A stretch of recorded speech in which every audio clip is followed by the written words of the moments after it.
নমস্কার, আমি পিঙ্কিস লাইভ চ্যানেলে সবাইকে স্বাগত জানাই। আজকে আমি বানাবো মুসুরির ডাল ভাজা, গোটা মুসুরি ভাজা, যেটা টেনে বিক্রি হয় সেই রকম।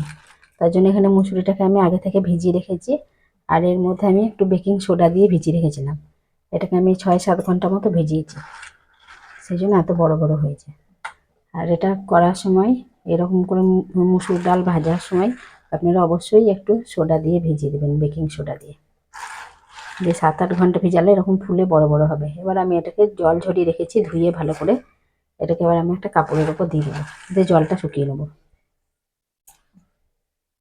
সব মুসুরিগুলো আমি একটা কাপড়ের উপর দিয়ে দিয়েছি। এবার আমি এগুলোকে জলটা মুছে নেবো। এটা জল থাকলে ভাজতে গেলে ফুটবে, জলটা খুব ছুটে আসবে হাতে। আর সোডাটা দিয়েছিলাম বলে দেখুন ডালগুলো কত বড় বড় হয়েছে। টেনে যেরকম পাওয়া যায় সেই রকমই একদম হবে খেতে এটা। এবার আমি এই কাপড়টা দিয়ে এটাকে উল্টে দিয়ে আবার ভালো করে এগুলোকে মুছে দেবো, যেন জলটা না থাকে। আপনারা চাইলে 5 মিনিট মতো রোদও দিতে পারেন, বেশি রোদও দিলে আবার হবে না।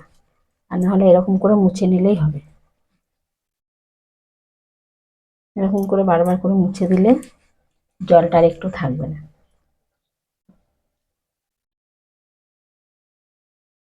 এরকম করে চেপে আমি 2-3 মিনিট মতো রেখে দেবো।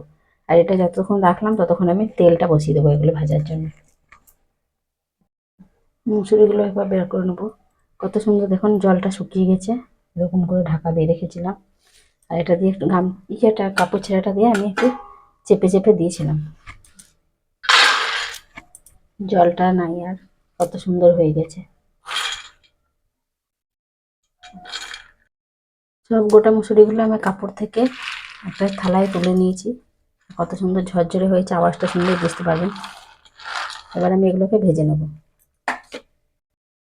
তেলটা গরম হয়ে গেছে, আর তেলের মধ্যে আমি ভাজার জন্য এরকম একটা ছাকনা নিয়েছি, তাহলে ডালগুলোকে খুঁজতে হবে না। আর যদি এমনি তেলের মধ্যে ছেড়ে দিই তাহলে তুলতে তুলতে অনেকগুলো পুড়ে যায়। এর মধ্যে দিয়ে দিলাম প্রথমে আমি, এবার তেলের মধ্যে এটাকে বসিয়ে দিলাম।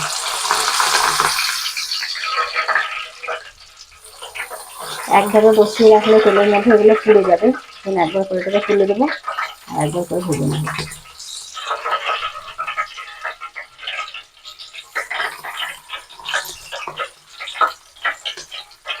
কত সুন্দরভাবে ভাজা হচ্ছে দেখুন, মুসুরিগুলো একে একে খুলে খুলে আসছে।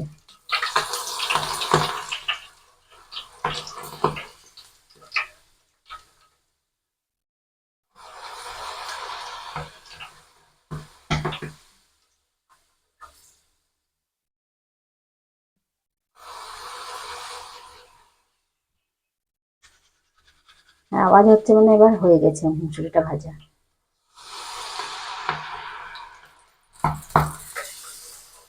এবার আমি এগুলোকে নামিয়ে নেবো তেলটা ঝরিয়ে।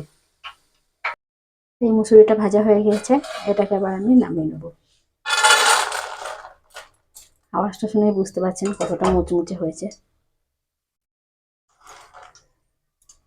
এবার আমি আর একবার ভেজে নেবো। আবারও আমি একইভাবে ছাকনাটার ওপর দিয়ে দেবো,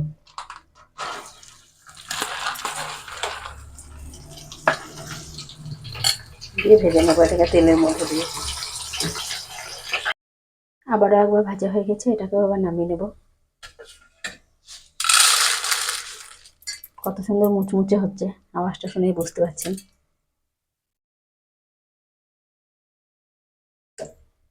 বাকি মুসুরিটা আমি একসাথে সবগুলো দিয়ে দেবো।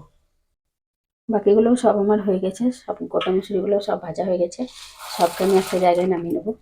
এবার আমি এর মধ্যে কিছু মশলা মাখিয়ে নেবো।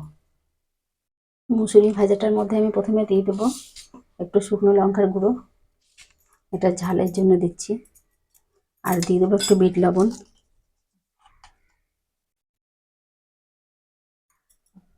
আর দেবো এখানে গোটা জিরে আর ধনে শুকনো খোলায় ভেজে গুঁড়ো করে রেখেছি, সেই গুঁড়ো মশলাটা।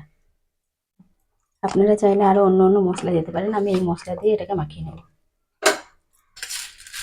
এরকম করে মুসুরি ভাজলে পরে খুব সুন্দর লাগে খেতে। ট্রেনে যেরকম পাওয়া যায় সেরকমই লাগে খেতে। একবার হলেও বাড়িতে বানিয়ে খেয়ে দেখবেন, খুব সুন্দর লাগবে। আর এই গোটা মুসুরি সবসময়তেই সব জায়গায় পাওয়া যায়, বাজারে গেলেই। কত সুন্দর এক একটা ফেটে ফেটে গিয়েছে দেখুন।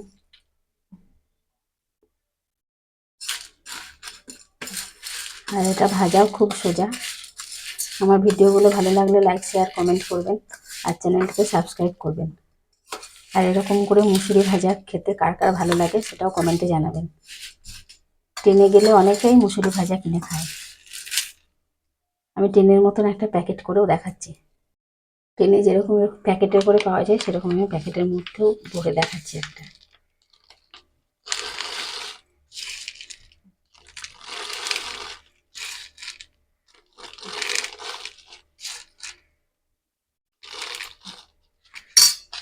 এরকম করে টিনের মধ্যে বিক্রি হয়। টিনের মধ্যে আমিও প্যাকেটের মধ্যে ভরে দিলাম। আর আমি আজকের ভিডিওটা এখানেই শেষ করছি।